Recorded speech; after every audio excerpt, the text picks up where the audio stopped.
In contrast, researchers who study the emotions, including me, conceive of shame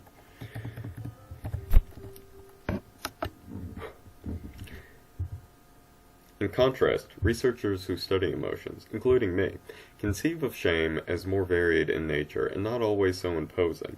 An entire family of emotions, as Leon Wurmser described it in The Mask of Shame. To feel shame can be agonizing or slightly unpleasant. It might be transient or enduring.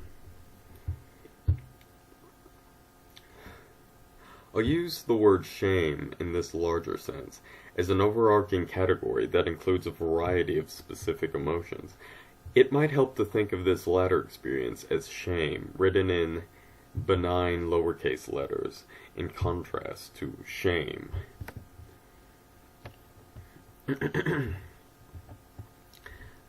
Most preeminent books in the field of popular psychology, some of which you may have read, focus on shame as a largely destructive force. This book will introduce you to the entire shame family of emotions, including embarrassment, guilt, and self-consciousness, which are unavoidable aspects of everyday life and not always toxic. You will learn to recognize the ways we typically speak of shame without ever using the word itself. When we say that we feel bad about some aspects of ourselves, for example, our bodies, our behaviors, or our failures, we're usually alluding to some member of the shame family emotions. People react to shame in varying ways, influenced by how they were socialized as children, and the methods they learned for managing their pain. Our different responses also depend upon the degree of confidence we feel in our personal worth. Those of us who grew up in an atmosphere that was far from optimal and who struggled to feel good about ourselves may experience the telling of a failed joke, what might have caused mild embarrassment for someone else, as a source of shame. However we respond to it, each and every one of us deals with the shame family of emotions on a daily basis, without always realizing it. We regularly anticipate potential shame in our interactions with other people and try to avoid it whenever possible. How dressed up will the other guests be, and what should I wear to the party? What will my boss say during the performance review? If I invite Sandra out for a drink after work, will she say no? As the psychoanalyst and shame expert Donald Nathanson has described it, shame in all its varieties is the hidden power behind much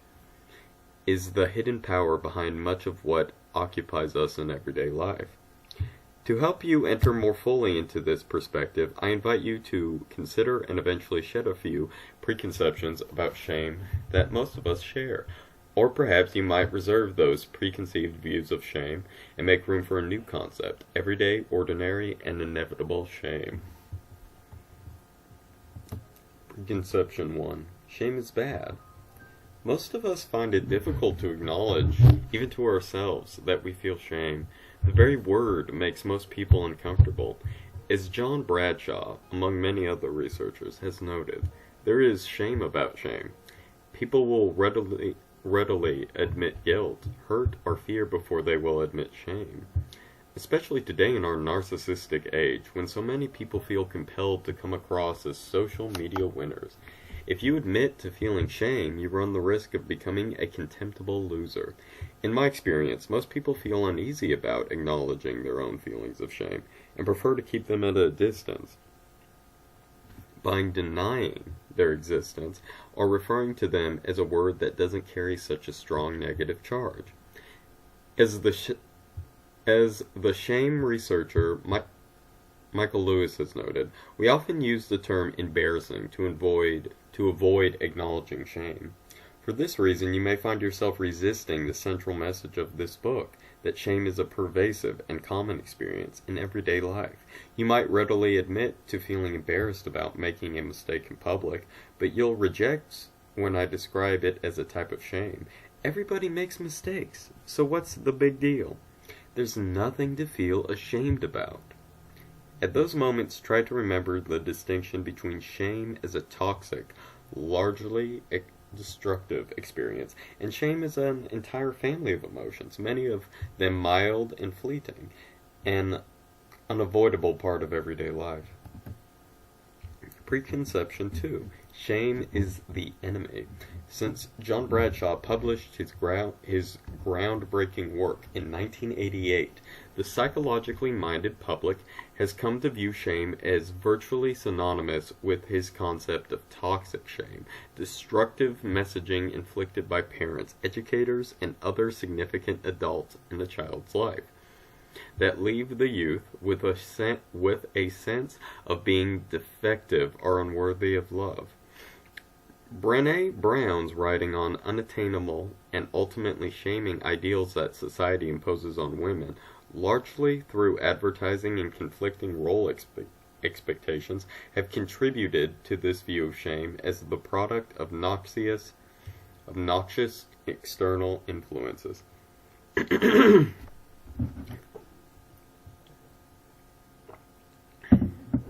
If you, like most people, have adopted this view, you may see shame as the enemy. You might believe that shame is a uniformly negative experience imposed from without by society, by hurtful parents, or by advertisers who want to make you doubt yourself so you'll buy their product. If you believe that resisting shame and throwing off its shackles are necessary, you will find it difficult to accept my view that shame is an unavoidable aspect of everyday life. While some forms of shame are undoubtedly toxic, and I'll be discussing those too in the pages that follow, try to open your mind to the possibility that other varieties don't pose such a threat and might even be useful or instructive.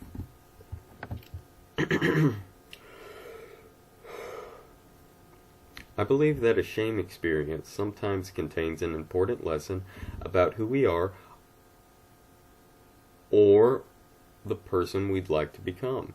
If we dismiss or resist it, we lose an opportunity to grow. Preconception 3.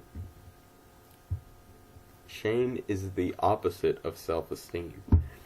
If you view shame as synonymous with toxic shame, then of course you'll see it as inimical to strong feelings of self-worth. I'm going to look that up real quick.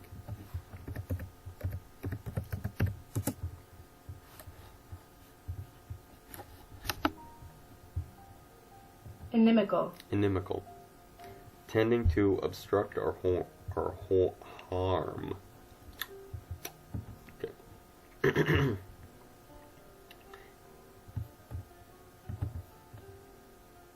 Inimical. Of course you'll see it as inimical to strong feelings of self-worth. How can people feel defective and unworthy of love, simultaneously feel good about themselves? Most popular titles in the field of self-esteem share this view, offering techniques for developing self-love affirmations, radical self-acceptance, and resistance to shame-based messaging that pervades our society. Once you understand shame as an inevitable part of life, not necessarily a toxic experience imposed from outside, shame and self-esteem don't seem like shame and self-esteem don't seem like such clear opposites. In fact, as I'll show, the emergence of shame, not shame, during the second year of life plays a critical role in the development of authentic self-esteem. In my view, self-esteem and shame are not opposites, but rather are interrelated experiences that depend upon and influence each other. Because my ultimate goal in writing this book is to explain how we grow to feel good about ourselves,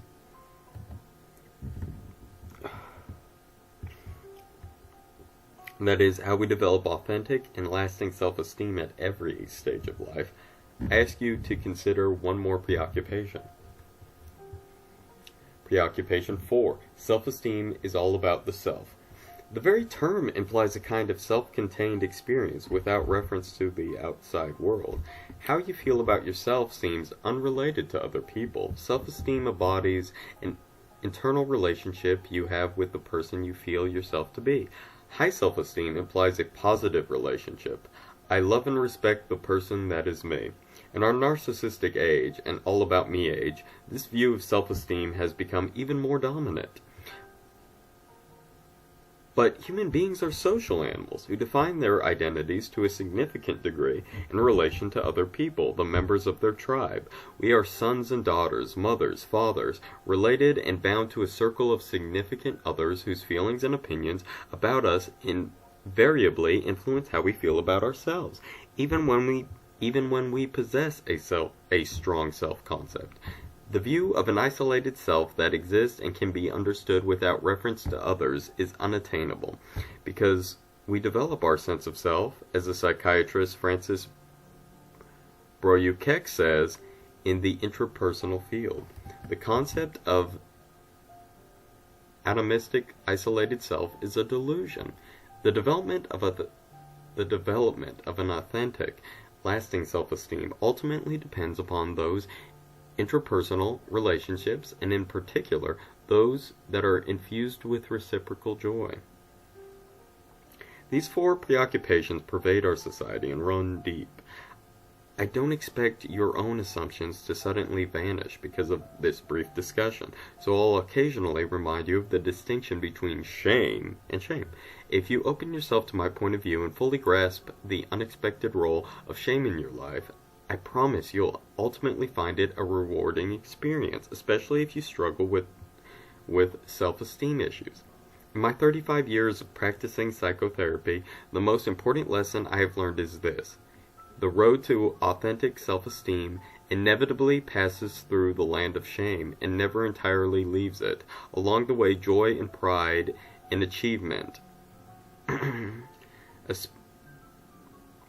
especially when shared with the people who matter most to us, will often transform our encounters with shame from painful defeats into opportunities for growth and fulfillment. Shame Awareness Survey. The goal of this survey is to awaken your memories and sensitize you to common experiences in everyday life, with the potential to stir up some member of the shame family of emotions. Before reading on, take this brief survey and read Appendix 1, where I discuss the results of my study sample. An online version of this survey is also available at shametoselfesteem.com, with free automatic scoring and a discussion of the survey results, more detailed in nature. During your lifetime, how often have you encountered the following experiences? Now the total number of answers for each frequency category and compare them with the results from my sample study in Appendix 1 here.